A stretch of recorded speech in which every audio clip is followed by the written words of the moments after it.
99 Luftballons. Good evening, everybody. This is Scotch Hour, episode 99. I'm Noah. And I'm Jesse. All right, I think we have a fun evening set for you here. We're going to start off with our Scotch, which is Kilchoman Sanaig. I think that's how you pronounce that, the area that it's from. And then we're going to do our shout-outs and get it together. It's followed by Parkway Bar and Grill. Our topic this evening is going to be a TV review of the Peacemaker. And for those of you who do watch this, if you do like our content, please like, share, and subscribe. And also, please leave some comments down below. And we do like getting those comments, and we definitely will reply back to them. And any suggestions are appreciated.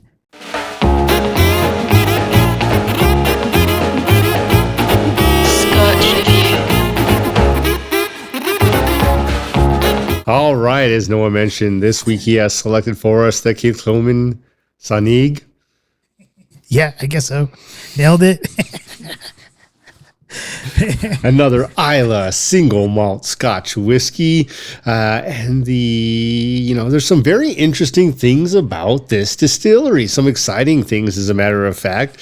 One being that this distillery did not open up until 2005. And that meant it had been 124 years since the previous distillery, the most previous distillery had opened. So 125 years later, Kilchoman comes into play and creates a distillery, and their focus is to do it their old farm style. So they have a farm, and I believe it's sitting on 2,300 acres that they farm. That's a lot of acreage, 400 of which they use for barley, and that is how they have what I understand the only 100% Islay single malt Scotch whiskey, where 100% of the barley is grown there and everything else is completed there. And that's quite a rarity. That's pretty interesting. I wish to say I was related more closely, but the Wills family did establish this distillery in 2005. It is nestled upon the western side of Islay. Now, this is the side of the island that gets beaten and battered by the Atlantic Ocean. So it definitely takes some waves. It gets some different situations where the weather beats it, but it also is protected in other ways.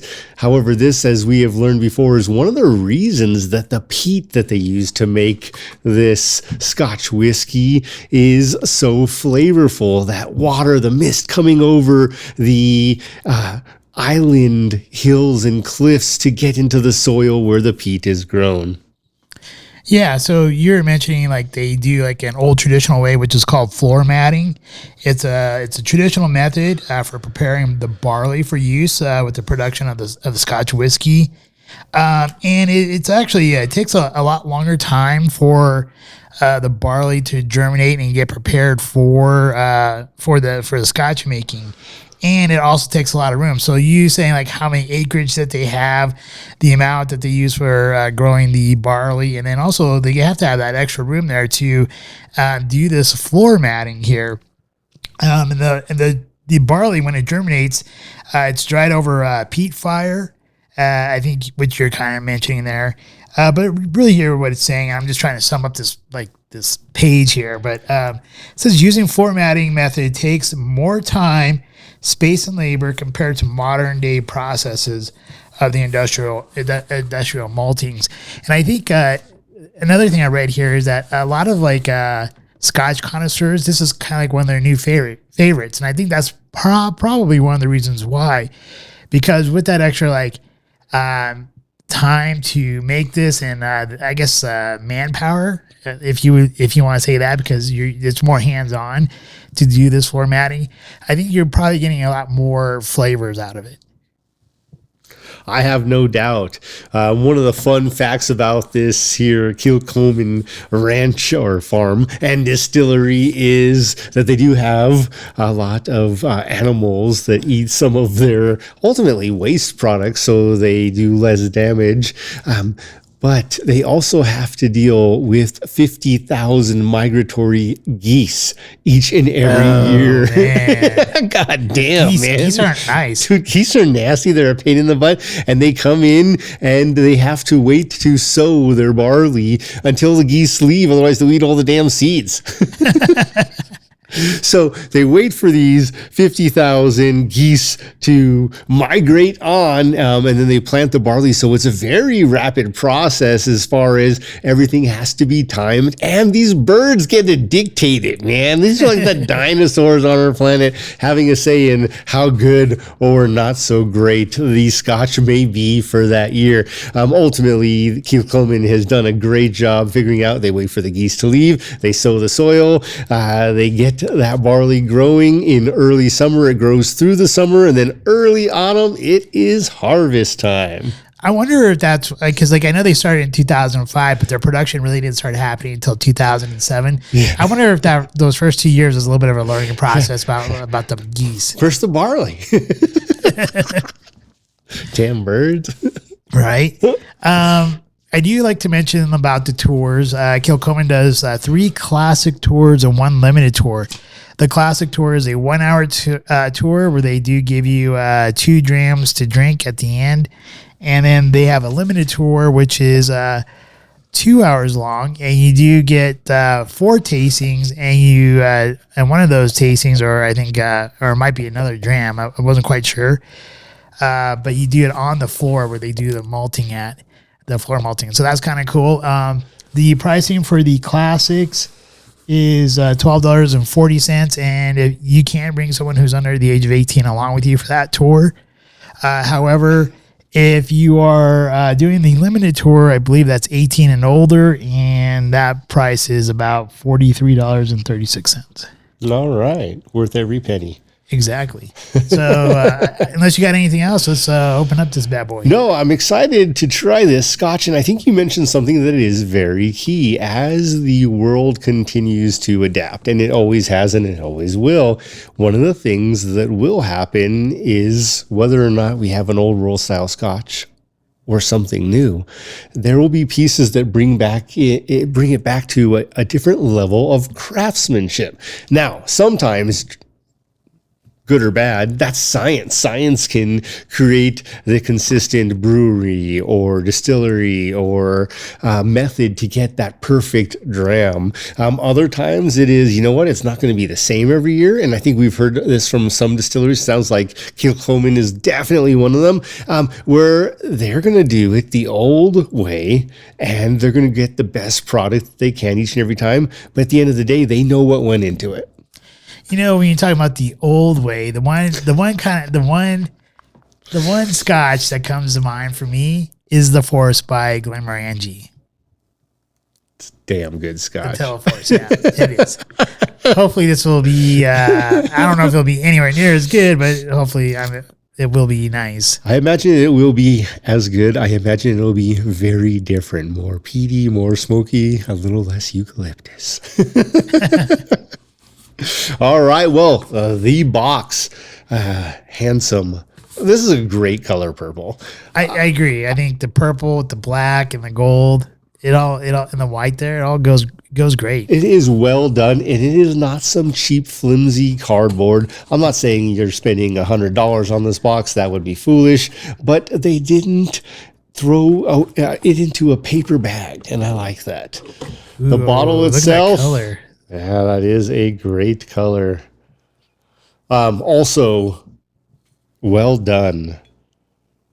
Looks respectable, handsome. Just from looks alone, would I take it to a poker night? Hell yeah.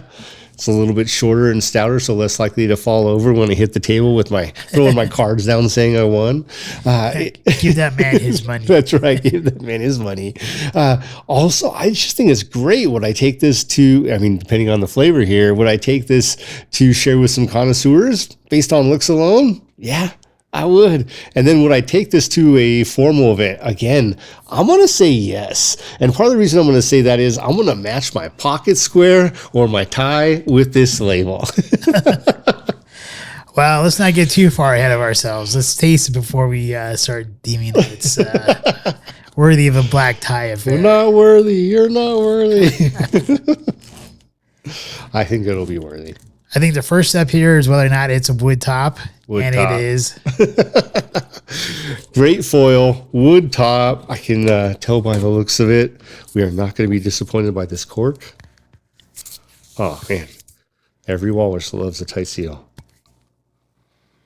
Solid cork in a solid wood top. This is something that I think is also important when we talk about old ways. It's more about appreciating every aspect, and a piece of that is art. So whether or not, again, you've got the perfect scientific barley, which I imagine they've dealt with some bad years with weather alone on their farm, they're taking those extra measures to make sure they're putting their stamp on it, literally their stamp on the top of the wooden topper with the cork. And that is impressive to me. That's someone who appreciates themselves and their product that much more.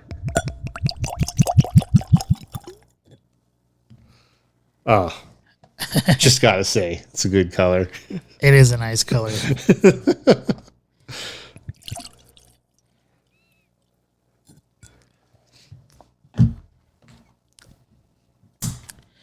All right. Cheers and on to our warp speed.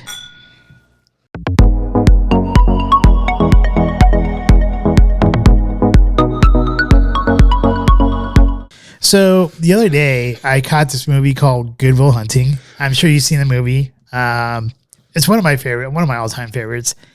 But there's a scene in there where Robin Williams is talking to, I just forgot the guy's name. Matt Damon. And he's talking about his wife. And he's saying like how, it's the quirks or the imperfections of his wife that make her unique, and that's what makes her special. And, when looking at like what we were just talking about earlier before we started our tasting of this Kilchoman, is that there is a scientific perfection, right? With AI and machinery and stuff like that, they can like break everything down to the most minute details to give you what it's supposed to be the perfect Scotch. But when you look at craftsmanship, this is where the imperfections actually becomes the perfection. And it kind of reminded me of that quote from Good Will Hunting, because this Scotch, I dig it. I really do. I think it's a great Scotch, and I kind of think that quote kind of goes along with it, because they are using craftsmanship to go through that form matting of it. It takes that extra bit of time, a little bit more like hands-on approach, more of the traditional approach. And I think you're getting like some of these like nuances that you may not have gotten from like an AI machine type of process. And when I look at this here, this has a great color. I mean, as you and I both know, and anyone who's watched us, we like the darker colored Scotches. And this has a really nice dark amber to it. It's like a dark brassy amber color. I like it. I really dig it. It kind of almost reminds me a lot of the Macallan edition number 6 and the color there. And surprisingly enough, I had to ask you like what the ABV was on this, and it's 46%. And I am so surprised because it didn't burn my nose hairs off when I first smelled it. You do something like 46% or 50, or you get close to like the cask strength stuff. You kind of feel like whoa, when you smell it sometimes you're like, well, that has alcohol burn. But this one I didn't get that. Now for the aroma. This is what I'm getting here, especially like when we first open it up, and it has changed a little bit throughout its opening. But initially on the aroma here, I got earthy, and being that I'm a big, huge like French wine drinker, like I definitely love my Bordeaux's. This gave me like that nice like earthy tones that you get from a good Bordeaux. So you get that kind of like the musky, earthy, mossy kind of flavor with it and the smell. But then there's also you're picking up that ash or that smoke from when they dry that over that the barley over that peat.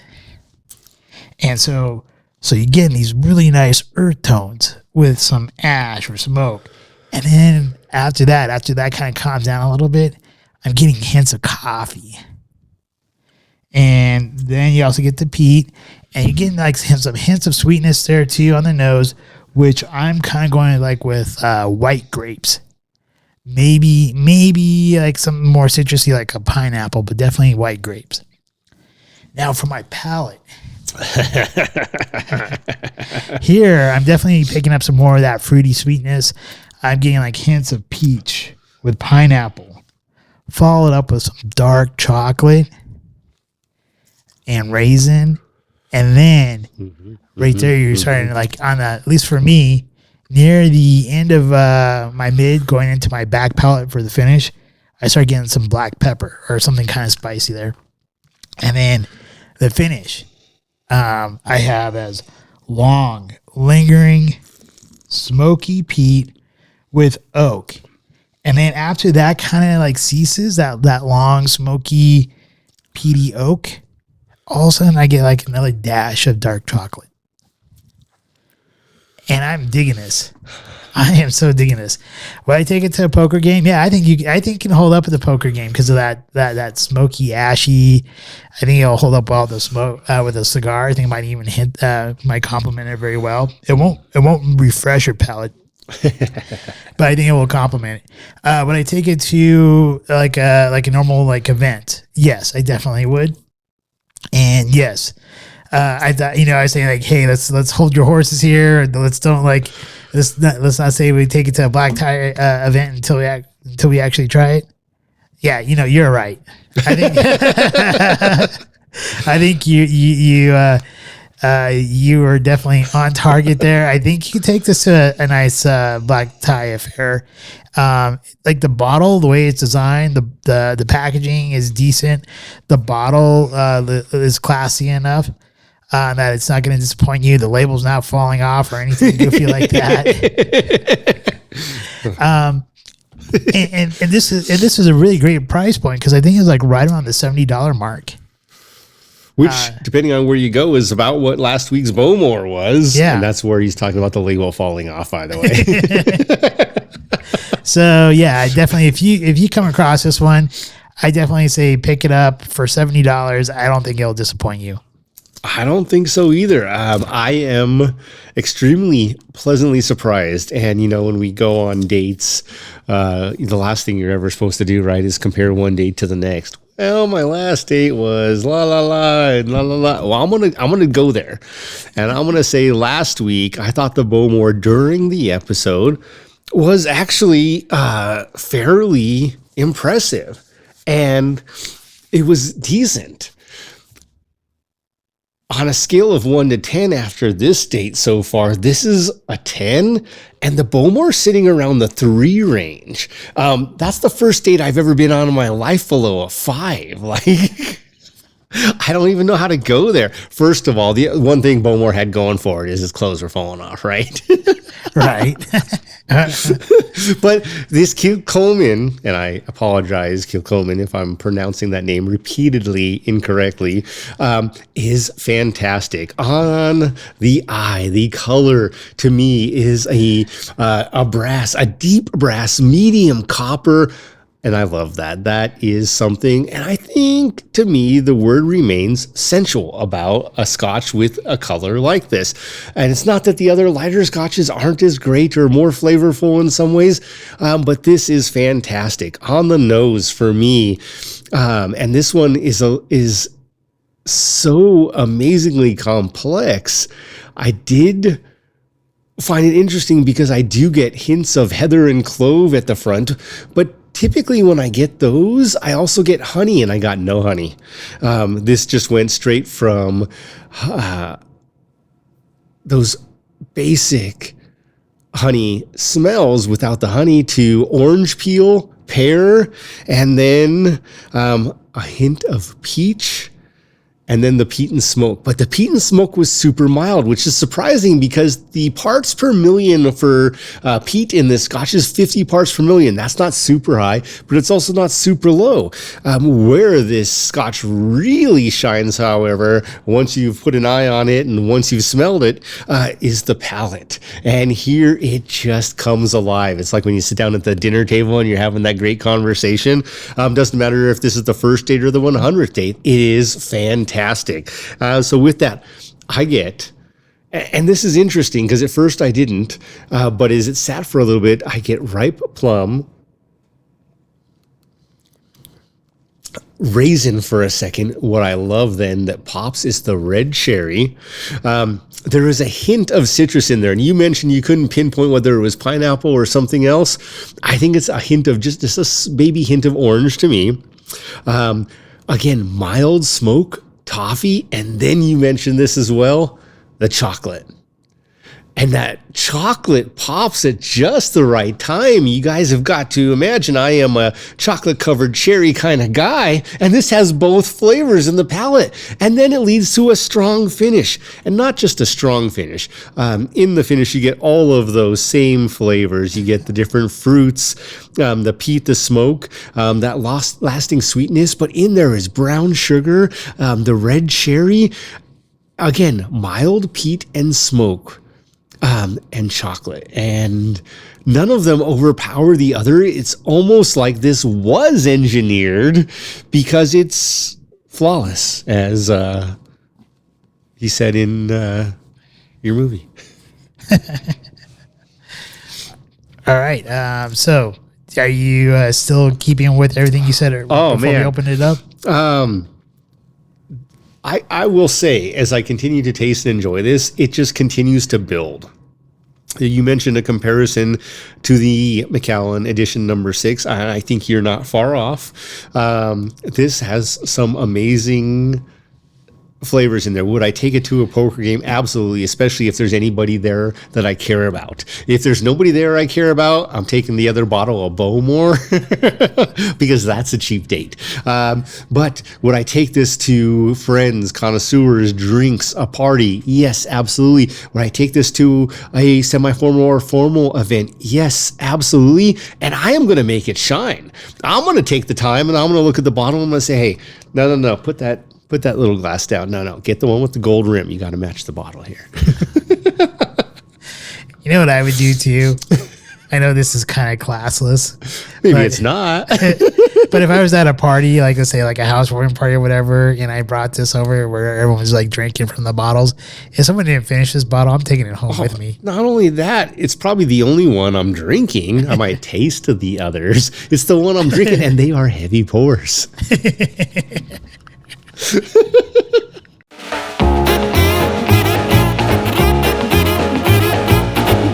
time for our shout-outs. Oh man, I got to keep giving those shout-outs, and my shout-out this time goes to everyone who shows up for work, especially if you're on time, but even if you're a few minutes late, I don't even care about that. Show up for work. Why? Because it makes me continue to believe in humanity. Otherwise, just like in our episode last week where you talk about artificial intelligence and robots starting to take over the world, you guys are the ones that make me believe we have a place. Now, for those of you that call out or don't show up or are consistently late by tremendous amounts, that is my get it together, because you are showing the reason that robots should literally replace you. And then especially when you call and you're asked if you can pick up extra shifts or get extra hours. I gave you the hours. You didn't show up when I needed you. You killed your team. I am not okay with this. And I don't even take it personal against me. It's not that I had to work harder, which in most cases I might. It's that I look at my team and they're all having to bust their butts because somebody else who knew they weren't going to be there didn't take the time and didn't deliver the respect to their peers. I'm going to keep it on the family. So as we talked about like the last few weeks, like first my uncle had cancer, then he went to go get treatment, and then he like went on to hospice, all fairly within like the last like month and a half or so, and then he passed away. But Throughout this whole process, a group of my cousins had started up a group text. Oh, that's cool. And we've been keeping it going. So even like right out, now that my uncle's passed away and some of the things have already been worked out, we've kept this group chat going, and so I just want to kind of give them a shout out for the positive vibes and all that stuff, and keeping up that communication, which over a while we didn't, like, a lot of us haven't talked to each other in a long time, so it's been kind of nice to rekindle some of those connections. I only remember meeting your Uncle Kenny once, and I saw him a few times over that time, the weekend, basically, with your mom's event. And with that, I actually thought the guy was cool as hell. So I imagine that for yourself and your cousins, you probably also all had like experiences where he was, I think, a good guy. And again, I am being very one-sided. That's one sip of a scotch. But from what I gathered and how he treated people, you can tell almost everything you need to know about someone by how they treat people that they know and also people that they don't know. And he treated everyone wonderfully. And so maybe that's part of that rekindling, is that you guys all remember, man, this was a good guy. I know for a lot of us thought or had the same opinion that he was our favorite uncle. So, it's kind of weird to kind of say like who's your favorite uncle or not. As you get older, it's not really like someone is your favorite versus someone else that isn't. It's just like you have a different love for that person, equal amounts of love, but just differently because of your interactions with them. Any get-it-togethers? Oh man, that was, I kind of tied them together. My get-together was that one with attendance, man, for all the people who make robots worthy of replacing them. All right, so I have 2 get-it-togethers. So my first get-it-together, I'm not really sure if it's a get-it-together for me or get-it-together for the Colorado state government or get-it-together for Colorado residents. But in January 1st. Yes, I know what you're talking about. January 1st, they passed a law saying that you had to pay for plastic bags or paper bags. So this evening, I was over at CVS, and there's like, I was in the self-checkout, which is like actually right next to like where you pay for your normal person, like if you pay through the clerk. And the clerk was like sitting there. So I asked the clerk, I'm like, do people really like pay for their bags, or do they just like hit zero and still take the bag? And she's like, well, I think a lot of people just hit zero and still take the bag. So here's the question: like, how does, like, and maybe this is where this get together goes. I mean, it's a dumb law, so I think, in my opinion, it's a dumb law. So I think the government should get it together and remove this asinine law. But if they're not, then the question is, how do you track these bags on these like self-checkout things? And should people get it together on that or not? I have no idea. But I think all around, it's a losing battle somewhere down the line. I think ultimately they won just because they have in January 21st or January 1st of 2024 next year 0 bags. The only ones that are allowed are recycled paper bags, and there has to be a fee for that, yet no one knows what that fee is. But the other side of this law that's really backwards is the law only applies to basically grocery stores. Now, I say basically, some convenience stores are grocery stores as well. However, a lot of other establishments have been like, we know how to make some money. We're charging 10 cents for all of our bags, saying it's state law, when for them, it is not state law. So with grocery stores, right, they're talking about like how plastic bags. How you really need them. That's that one place you should get a bag. How come they're not charging 10 cents a bag for like when you put the plastic bags for your like vegetables and stuff? Really good question. So I actually had a conversation with someone about that earlier today. And my question was, what about all the ship from store? What about Amazon, Walmart, Target, all these companies who ship products and put it in a plastic bag?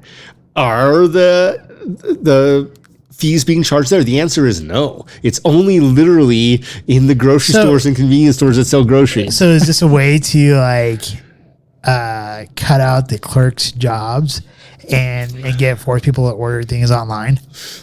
You could almost look at it the other way, because I think it's coming down the pipeline. The biggest problem right now is if you order something from Walmart and you live in Denver, Colorado, that item more likely than not is coming from a state other than Colorado. And if it's a movie, it's probably coming from Tennessee. I don't know why. They must have a huge distribution center there.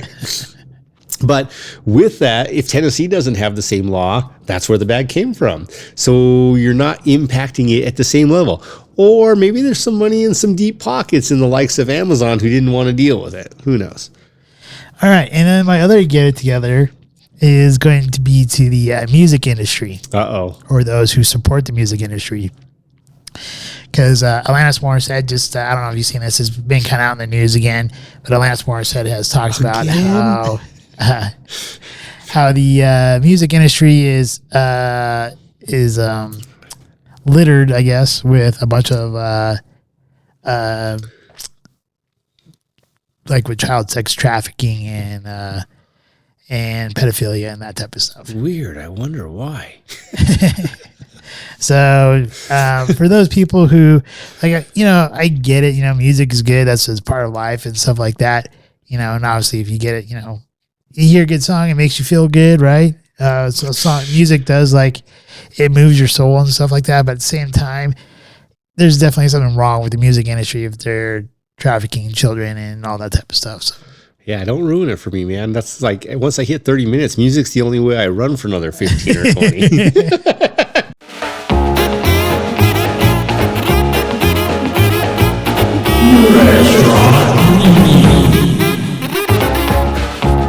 All right, restaurant review. This week we went to the Parkway Bar and Grill off of Gatrell and like C470, or is that E470 there? I call it Gartrell, but yes, off of E470. E470, okay. All right. Pulling up into the parking lot, I think maybe because of the snow and stuff like that, it didn't seem like the parking lot was very big.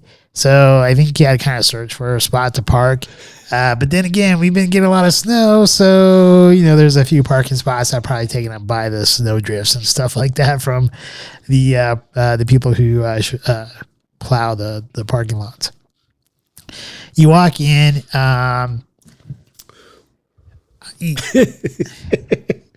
It gives you kind of like the bar pub type of like feel. They have a bunch of like unique posters up on the wall. They had like the Sopranos up there, which I thought was kind of cool.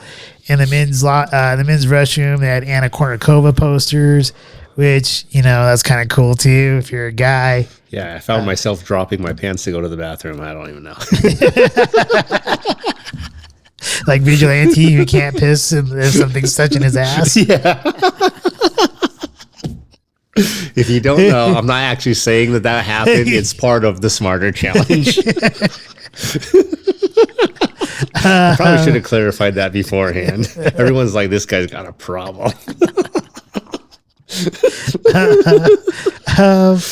They had some, like, when you first walk in there, to the left, they have some high tops and then another back room, which had some billiard tables. To the right, they had like sit down area, and then you can see the bar like right in the middle. The one weird thing I saw though, or I didn't really like, and maybe it had a different setup before COVID, but they had some of these like those crane type of like games or whatever where people claw games, yeah, where people spend like a ton of money and they don't win anything because like whatever. But they had like right next to the tables, and there was one like right next to our table, and it didn't really look like it belonged right there, at least not anymore. The wait staff, I guess, our waitress, I thought she did a fairly good job. She was very prompt in pretty much getting our drinks, getting our food. The one thing, and I think you mentioned this, is she seemed a little bit disingenuous when she was dropping off the checks. As far as the food The food was decent, not great. Once again, this probably could be simply because of what I ordered. I did go with a Italian sausage sandwich with some tater tots, and it had the Italian sausage with marinara and melted mozzarella, and then it was on a hoagie, a toasted hoagie. The tots were great. I really liked the tots. The Italian sausage sandwich. The plate was so hot, and the way they kind of had the hoagie, you couldn't really grab it very well. And then by the time it kind of cooled off, the hoagie got so like soggy wet, and it really didn't taste all that great. I mean, the flavors were there and stuff like that, but I had to get rid of like most of the bread because most of it was soggy. So the food, I'm going to give it a 7. And the 7 is more based upon the potential because there's a lot of good looking things on the menu, and I think I just ordered wrong.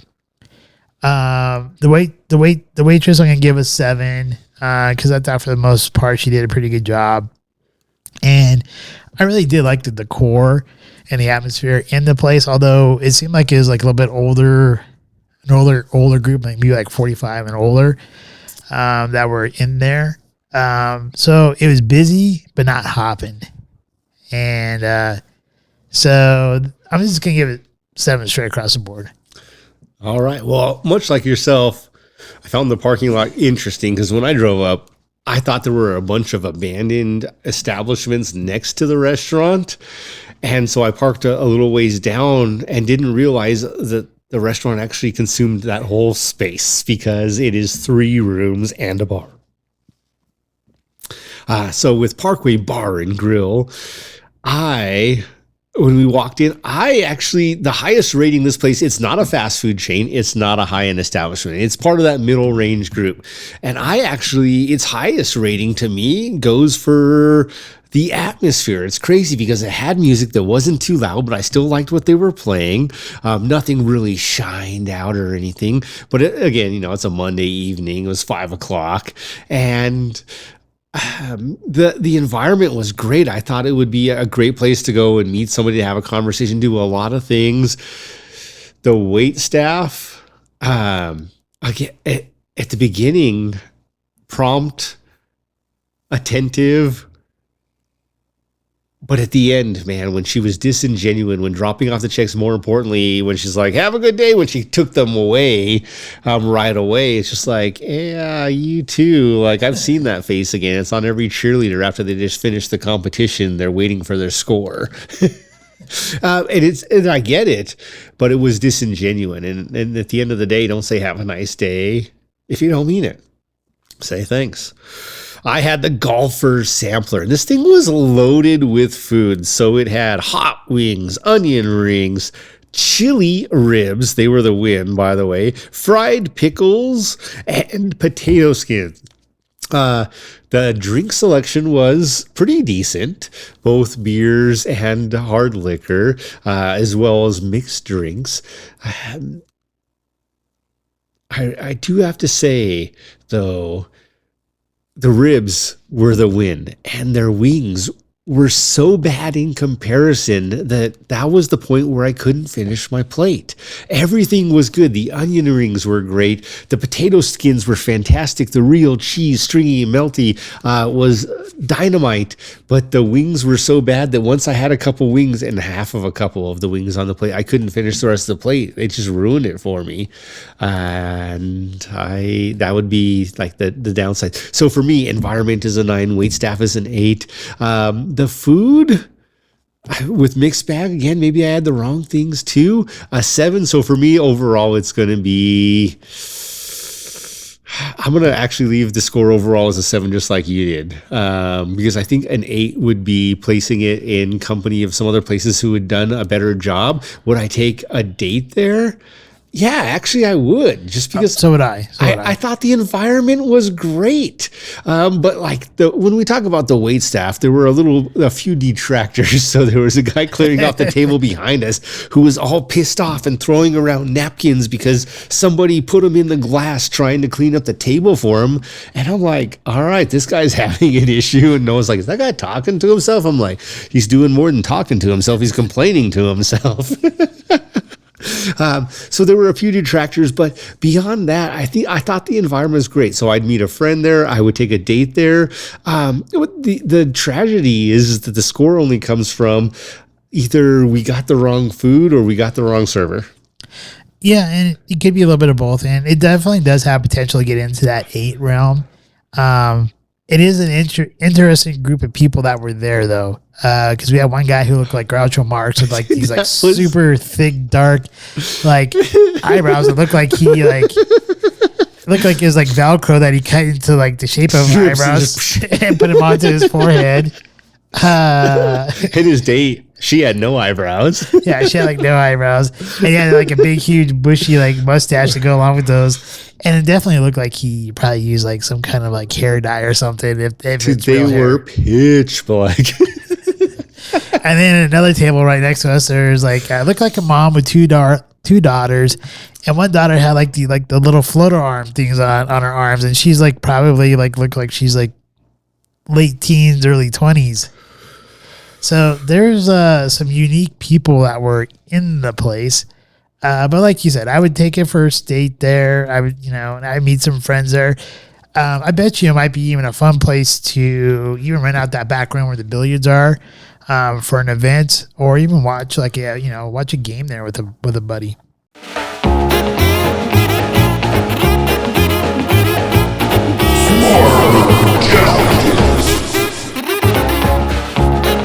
This week's Smart Challenge is a TV review of The Peacemaker. So, for those of you who don't know the show, it's on HBO Max. And Peacemaker is a spin-off TV series from the movie Suicide Squad.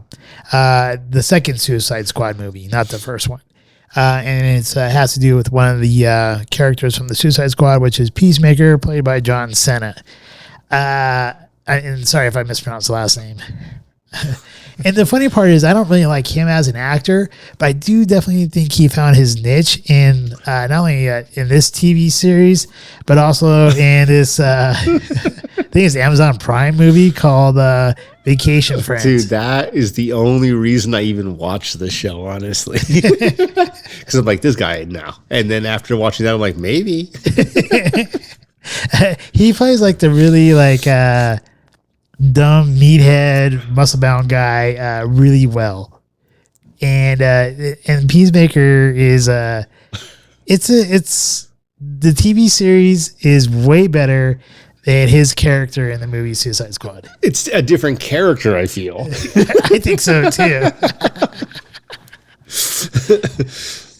So I think part of this too has to go with the fact that the director of this show, of this TV series, is James Gunn. Yes. And James Gunn, although he's had some like shady accusations against him, but he did a really great job with stuff like the Guardians of the Galaxy, Suicide Squad, and Slither. He's directed some other shows, but I don't know those ones as well. But he has like in Guardians of the Galaxy and in this TV series, I think it really kind of displays his sense of humor, and it's pretty funny. A little dark, but definitely funny. Yeah. So Peacemaker, he's after killing so just kind of line this series up here.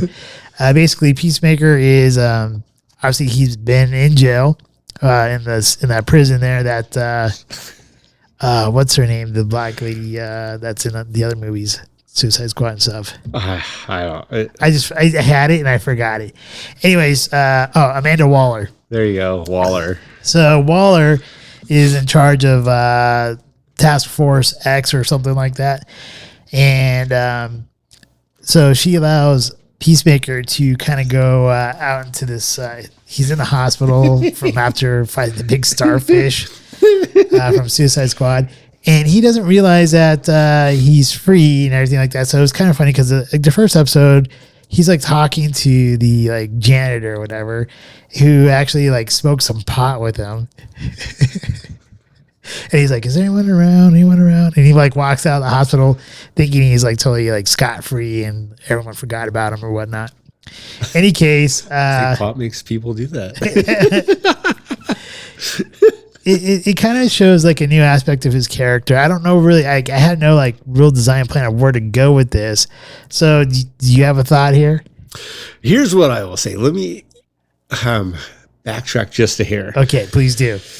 Pick up my trash here, please. No, you're good. You kind of nailed it, honestly. You talked about Suicide Squad, the first Suicide Squad, which was, I believe, a great movie. The second Suicide Squad, I struggled a little bit with because the characters didn't have the same impact in that movie, and his was one of them, Peacemakers. So that was my hesitation, if you will, to see the Peacemaker TV series on HBO Max. Is like, man, I didn't like the movie, let alone his character. How is this going to pan out? But we talk about he goes to prison and then 10 years later he's out, so to speak, and you get to learn a little bit more of his backstory, and then you get to experience some of his adventures. And what I have to say, and I love to say this and I hate to say this, is, and I'm not saying all men, I'm not even going to say most men, but men want most of his experiences, whether or not they'll admit it or ever put forth an effort to go and have them. And they're not good experiences. Like, they start out great, but they end up in a tragic series of events, or a series of tragic events. And at the end, he is the victor, though. And that's what men want. Men want an experience and then to win. And the win can come in many different ways. Oh, it felt great, or whatever that may be. And if you guys have seen the show and you're thinking about the first couple episodes, you know it felt great. So with that, it's real. But I will never forget, and I believe it's episode 1, where he goes into a bar after he's met his new team, and he's got I actually think Jennifer Holland's character, Amelia Harcourt, is my favorite in the show. But he meets her and he's like, "Oh, hey, what are the chances we met at the same bar?" And she's like, "I've been watching you follow me for like 12 blocks. And he's like, "Well, you know," and she's like, "If I wanted to have a drink with someone, I wouldn't have fucking come here.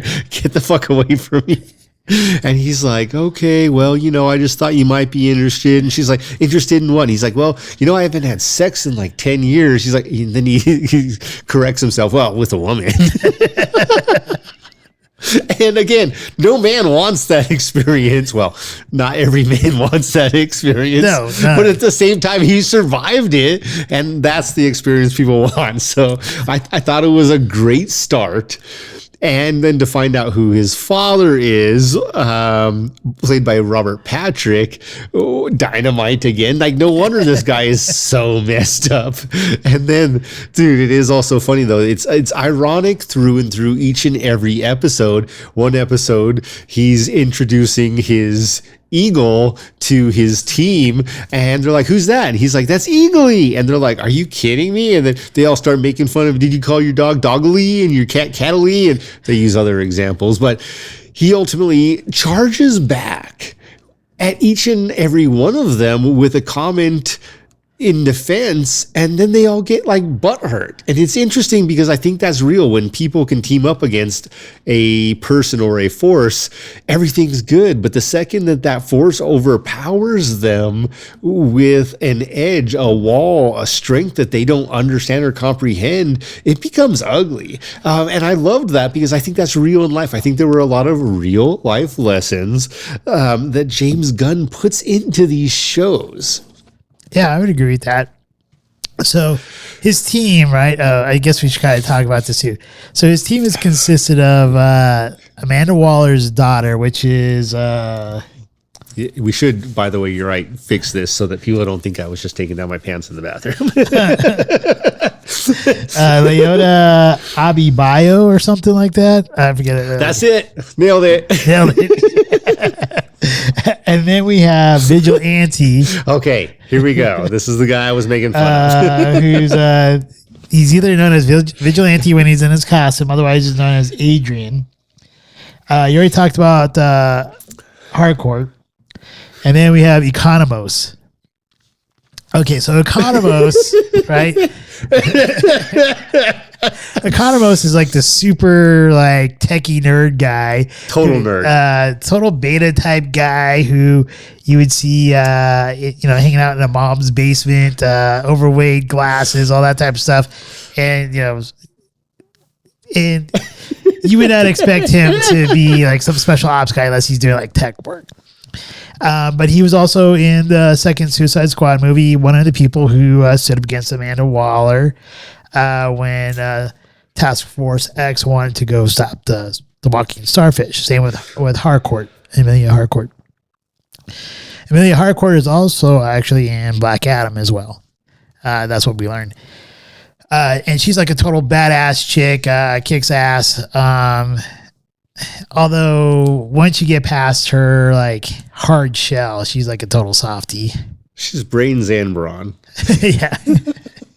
Then we have Adrian, who's as Vigilante. He is, I guess you could say, probably either a close friend or maybe best friends with Peacemaker, right? Yeah. But Peacemaker will never acknowledge that he is his best friend. Or his sidekick. He's like the non-immortal version of Deadpool as far as comedy is concerned. Yeah, exactly. The guy like does it like, and he has in his like normal everyday life, he's a busboy at a restaurant who seems like he might be like not fully there. I'm not going to say he's mentally challenged, but he might be mentally challenged. But he definitely likes to blow up shit and shoot stuff. And he has like a really great sense of humor about killing things. Like there's like he's super positive. And what I don't like about everything you're saying is I'm like, dude, is this me?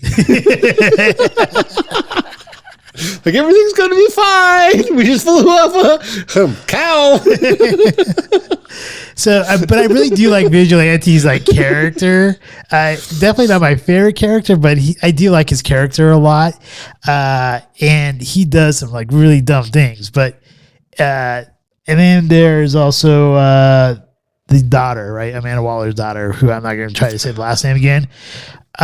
She's probably my least favorite character. Who I get. It's kind of weird at the end though because Peacemaker says that's his new BFF outside of Eagly. Yeah, you can't leave out Eagly. And then, we also have to give a shout out to the dad, right? Which is, you said Robert Patrick. Yes. He plays Augie Smith. He plays Augie Smith, and he plays a really good white trash type of white supremacist type of guy, and his character is known as the White Dragon. Yeah, he's like the Aryan Nation leader. Right? Totally opposite of like Peacemaker. But is it? So here's like another little sidestep, which is you're that racist superhero. Yeah, everyone thinks Peacemaker's racist, and I'm like, but is he? Let's just stop here because he says, some things after you find out this is his upbringing or what? This is his MO. This is his like code. Here is Peacemaker's code. Peacemaker is a man who fights for peace at any cost, no matter how many people he has to kill to get it. And it's just like, all right. And they're like, well, then why do you kill more black people than white people? He's like, well, more black people were stealing stuff. And they're like, that's racist. He's like, that's what I saw. And it's just this tragic series of events where you can literally flip a coin or play on the roulette table, as I have in Vegas, and lose by betting on red 13 times in a row, because after the 12th time it went black, it goes green.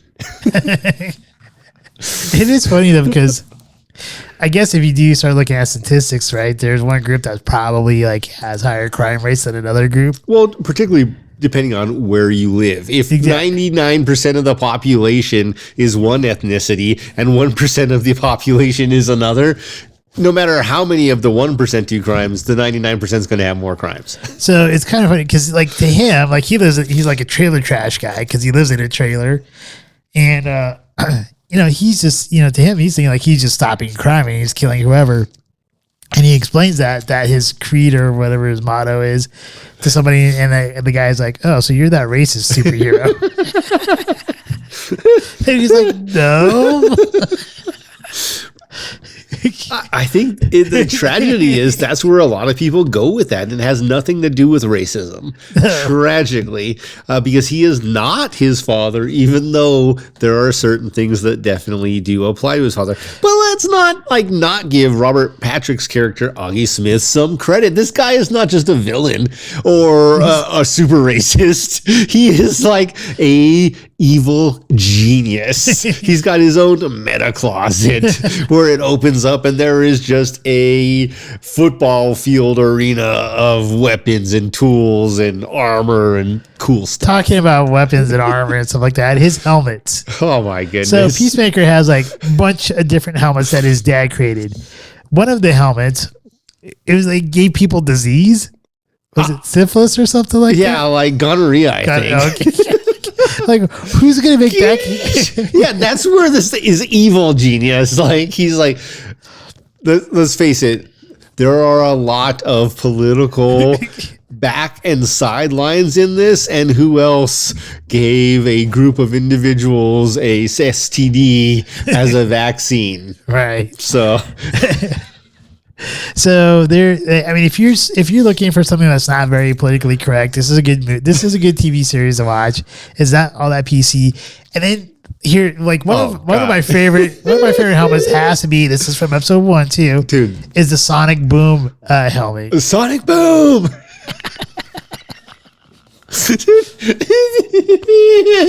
So if you ever see, so he gets out of jail. He goes to the bar like Jesse talks about, right?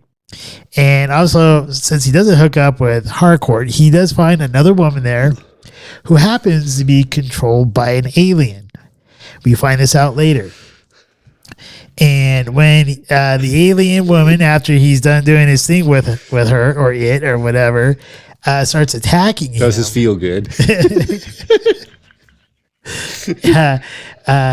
it starts to attack him, and he uses the Sonic Boom. So he just got done, like they just got done there doing their whole romance thing. She's in her undies, he's in his undies, and he's like, he basically like runs or jumps out of the apartment like 3 floors She's up. kicking his ass left and right. She's like tossing him through windows and stuff. Like she's bare chested in panties or whatever, like tossing him through windows. And she was like 85 pounds. Yeah. So for him to get away from her, he jumps out the window from a 3-story building and lands on the ground. And he like at the very beginning, he like broke his shoulder or clavicle or whatever. So they told him like he has to like stay off of it and stuff, not do anything with it. And what does he do? He jumps out of the window, lands on it, gets to his car, and then she's chasing him. And as she's jumping at him to go like hit him or something, he does the whole Sonic Boom and basically just like evaporates her. Like she's like little body parts all over the place, destroys the parking lot, all the cars in it and everything. It's a pretty hilarious scene. It's hilarious because as the Sonic Boom hits her, she basically becomes skin, but then the skin becomes chunks of skin. And later on in episode 2, the detectives are there searching the site, and there's some stupid police officer who's like, what the hell was this? A piece of jerky or something? And the detective's like, I think that's a face. And she was right, by the way. All right, so what's your favorite vigilante scene? Man, this is interesting. This is a tough one, actually, because I really love the inappropriate scenes. Ooh, you go first. I'm going to need to think about this for a second. I should have thought about that. I think one of my favorite scenes with Vigilante is he gets manipulated by Waller's daughter at the prison. And so he's going to go. So he basically goes and he like tosses a trash can into like the police station's window, breaks the window. So that way he can get into the jailhouse to kill Augie Smith, which is Peacemaker's dad. And so the way he starts off the whole like fight, I think is pretty hilarious. But I'm not going to quote any of the things that he said there because it's probably not the best thing to quote because it's totally inappropriate. So that'd be one of my favorites there. And then my other favorite is when he's complaining, like he's talking about like right before they go into this like, I guess milk factory or whatever. He's talking about, he pulls out a chainsaw and starts revving it up. He's like, yeah, man, I'm going to kill somebody with this chainsaw. And then Harcourt's like, no, you can't do that. You got to put that down. And then at the end of that episode, he's like, man, how come this other guy got to kill somebody with the chainsaw and I didn't? I think that's like kind of like that whole kind of like storyline right there is like one of my favorites of his. This is tragically simple for my favorite scene because it's actually the final scene of the series for episode or season 1. And that is when he's sitting there at his ghetto ass trailer and he's hanging out with Eagly and he's just enjoying a simple life. And I think that's what... Wait, for Vigilante? For John Cena. Oh, yeah. I was asking like what your favorite scene was for Vigilante. Oh, for Vigilante? Oh, sorry. I thought you were saying for Peacemaker. Oh, Vigilante. Dude, totally my favorite scene for Vigilante is literally the one in the bathroom where he's like got his pants down. And I'm just, because I don't know who doesn't think this. Like, are you kidding me? He drops his pants to the floor. He's basically naked using the urinal. And they're all like, what the hell is this? He's like, I can't pee with I can't go to the bathroom without anything touching my butt. And I mean, I love that scene. The other scene I love is when he's really going to town. They're driving in the back of that van, truck, whatever you want to call it. And they're just going back and forth. But Vigilante, again, like sometimes I'm like, I deal with the worst situations way too positively. And so watching the show, I'm like, dude, am I Vigilante? Am I the slow guy in the back of the truck who's like, yeah, I just got shot. Look, everything's fine. No, everything's not fine from the outside, Jesse.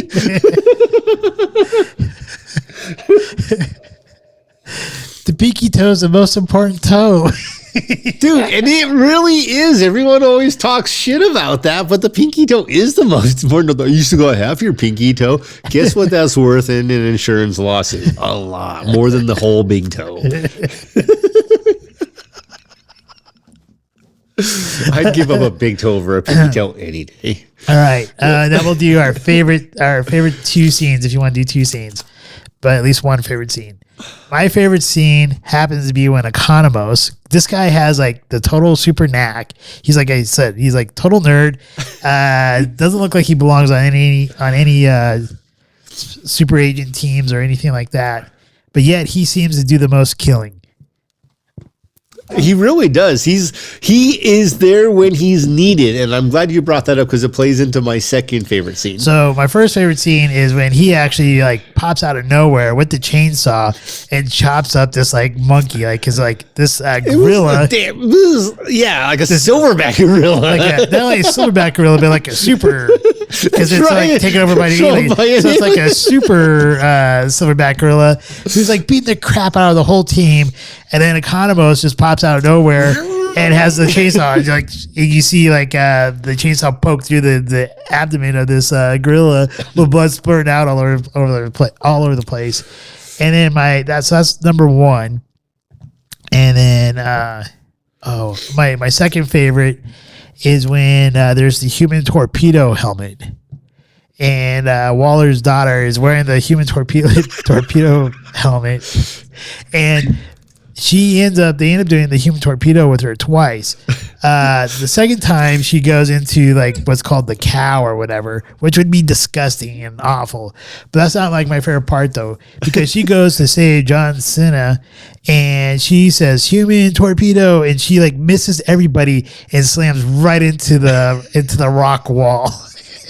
It basically knocks herself out. I don't know why, but I thought that scene was hilarious. I'm not going after like my favorite scenes being the most hilarious. My second, and I already touched base on my first one, being that John Cena is sitting there with Eagly at the end and just enjoying life. I think that's what any like actual real man wants in life, is to have those peaceful times. Because life, whether you're a teacher or you work anywhere, or especially if you're a public servant, life is a battle. And he was having this moment of peace. My second favorite, and this is actually really close to my first favorite, you touched base on this in episode 1 after he hooks up with the alien-infested chick in the bar.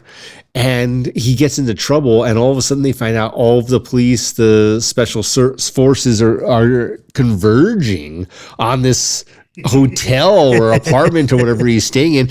You know who it is that is called in that ultimately saves his butt? It is Emilia Harcourt. And there's something about that scene where of all the whole series, if there was one person I could be, that would be the one that was there that had my partner's back. Where, okay, this guy's been in prison for 10 years. He's a moron. He hooked up with some crazy chick in a bar. I'm getting called because I need to go save his ass. And she is the one who does that. And she leads them all. She's not always the one who makes the killer blow. You know, you got the computer nerd for that. But she is the one who always groups them together and takes the immediate first action. She doesn't hesitate. There's no freezing. And there's something very respectable about that character strength to me. The one character I think we forgot to talk about or mention at all is the Green Ninja guy. Oh my God.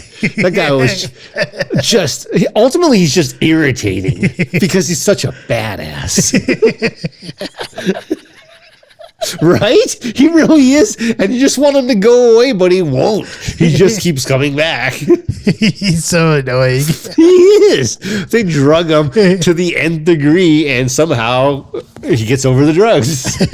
He's like, I'm free now. I'm going to kick some butt. And he's always eating potato chips. That part I liked. The part I like with him is how he beats up the two guys that were punks, as he's standing outside the convenience store. Oh, yeah. And the convenience store guy gives him like a thumbs up after he kicks their asses and steals the car. The other thing you got to understand about the Green Ninja, he's 3 feet tall. If you haven't recently watched Ninja 3 The Domination like we have, you may not get the humility in that. All right, so I know we bounced all over the place about this series here, but overall, I do think it's a great series. If you haven't seen it, I definitely recommend watching it. You may want to watch the second, probably both Suicide Squads, because you'll probably want to watch the first Suicide Squad so you can understand what's happening in the second Suicide Squad a little bit with some of the characters. But ultimately, to watch Peacemaker, you don't need to watch the second Suicide Squad, but it probably helps so that way you can see John Cena's character throughout the whole platform, the whole arc of his character. But his character, for me, is most enjoyable in the TV series. And overall, even though I'm not a big fan of his as far as most of his acting career, but this series and Vacation Friends, I think he does a darn good job. I think it's a total home run for him, and I do recommend the series. It is very interesting. And another thing I want to point out about that, and you mentioned James Gunn and his role in this, is James Gunn actually has a very big role right now in the DC universe. And with that, you also mentioned Black Adam. And as the DC universe is trying to plan out the next 10 years, as Marvel did decades before DC started to get their act together, which is why Marvel kind of won the whole battle initially. Now you've got Black Adam, you've got the Peacemaker, you've got these new characters. And one of the things you can't deny is we see trends, we see cycles, whether it's global warming, which has happened before when we didn't apparently have cars and automobiles on this planet creating toxic gases. But it's happened before. And the same thing has come with what is, and I'm going to use the word sexy now. And with that, we go through, okay, so we want the slim little vampire from Breaking Dawn to, oh no, I want the big bulky man, Arnold Schwarzenegger. And I think we're getting close to the next period where going away from the slim little crackhead to the bulky steroid user is becoming sexy again. And you've got the Peacemaker, Black Adam. I think DC's got some other things in the works, and James Gunn is a big piece of that. It will be very interesting. As I mentioned at the beginning of the show, was not super excited to see this series, and afterwards I'm like, man, that was easily a 9 out of 10, if not higher. This was a win. I greatly enjoyed it, and I will rewatch the whole series because I just think there's realities. As you get a little bit wiser, it doesn't have to be older. As you get a little bit wiser, you realize, hey, we all have quirks. We all do funky things. Sometimes we start fires in the kitchen or on the grill out back or whatever it may be. But we blow shit up. And they do that a lot in the movies. And our version may not be as exciting as the Peacemakers, but we all get a chance to live in that moment and be like, man, I really messed up, but we won at the end. Dinner was great. Whatever that may be, just do that. Like, really take the time and live in the moment. And at the end of the day, remember, you're still there. You're still fighting. You're still kicking. May not have been the easiest day, but you won. Also, I think a good point here to like that was a great finish, but surround yourself with good people though too, because at the end he does have a good team. He does, and what is beautiful about that is from the outside, everyone would misjudge them. No one would pick any of those fools to be on their team based on what you knew at the beginning, and maybe at the end. But that means you have to put a ton of prejudices aside. All right. What is our next scotch and our next topic? All right. So we are, next episode 100. Episode is 100. So I figured we got to go a little big, not a lot of big, but a little big.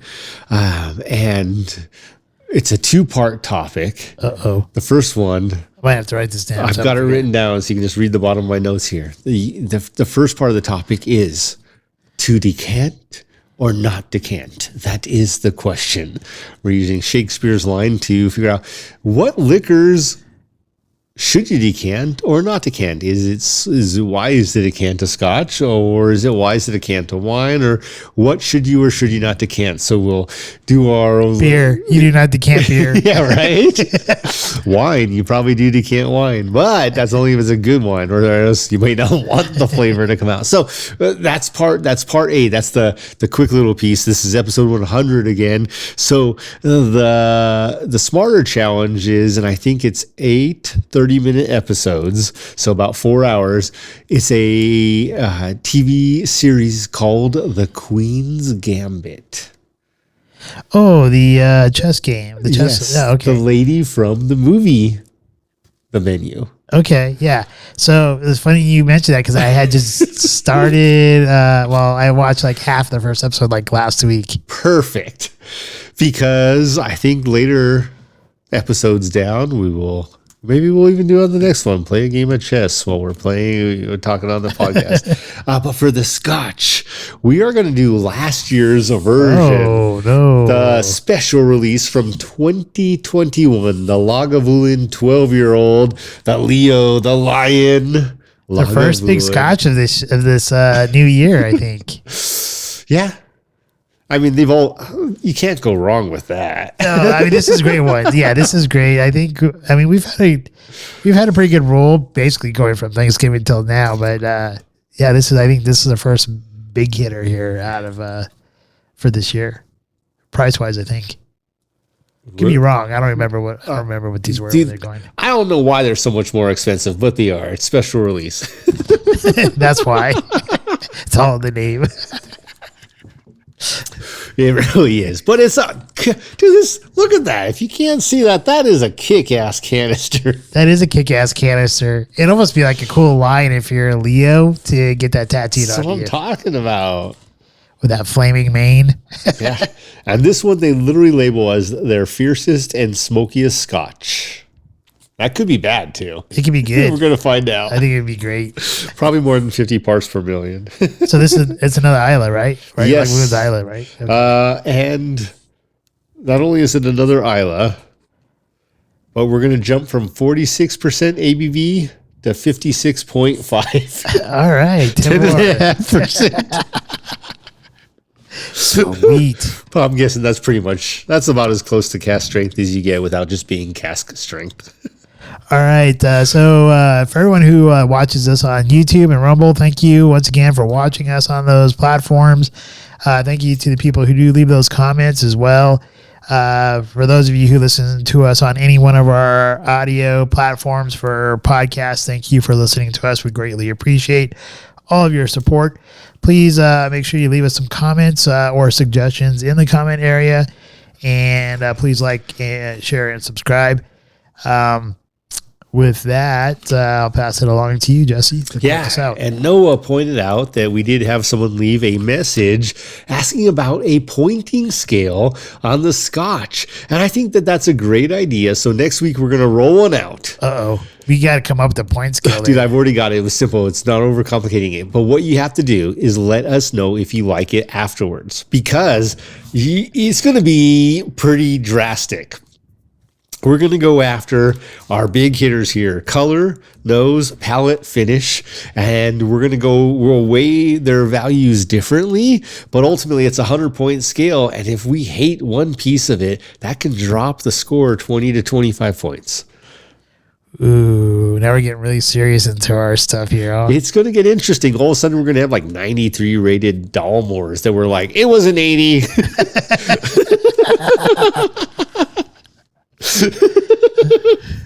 All right. So please remember, drink responsibly. Life is great. It's a new year.